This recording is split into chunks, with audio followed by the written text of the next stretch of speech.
5 things that you need to know if you plan to come to the building next Sunday. The first is this: wear your mask. Wear your mask. Masks are going to be mandatory. They are mandatory throughout Savannah-Chatham County. Please come to church with your mask. If you forget by chance that your mask in the car, or if you forget it at home, we will be happy to provide you with a mask. But everyone in the sanctuary is required to wear a mask. It's just what we do to love our neighbors well. So wear your mask is the first thing. The second thing we want you to know is to wash your hands. Now, we're going to help you with that because we've got some new hand sanitizer dispensers around the building. They're all touch-free. We've got one freestanding one that's going to be right there at the entrance when you come in the main doors, the big red doors off Telfair Square. But just swipe your hand underneath them and give your hands a quick wash. And whenever you go through the building, if you see one, and it's been a while since you've washed your hands, just give it a quick wash. But wash your hands so that we can be sure that we don't spread germs. The third thing that we want you to know is that you need to be mindful of remaining distanced from others. So what we're going to do in the sanctuary to do this is we're going to have designated pews that are open and some that are going to be closed so that we can keep distance between ourselves and our neighbors. Now, that might mean that your favorite pew could be closed, and so we ask you just to be patient with us for a while we kind of live into this new reality. So you can get a pew nearby, but we're just trying to keep distance in the room as much as possible.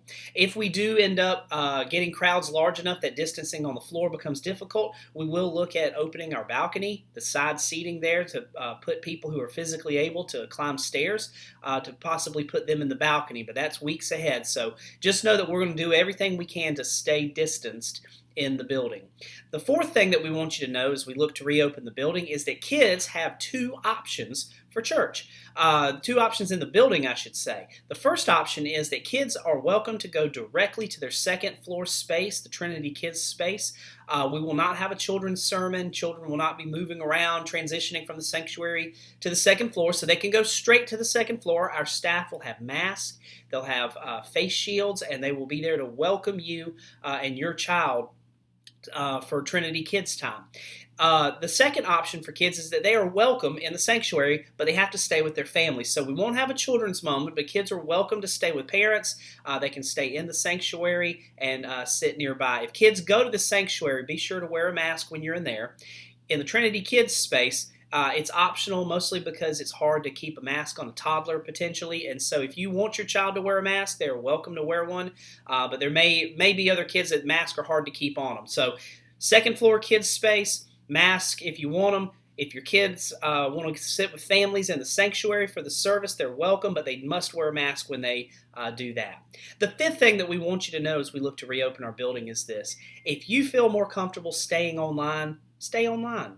Again, we're one church with 2 campuses, and so we are excited to start this hybrid model of church. And if you're more comfortable staying online for our live stream, we are going to continue doing that. We're going to continue improving our live stream experience. We're going to continue putting out more content to help you grow in your faith online.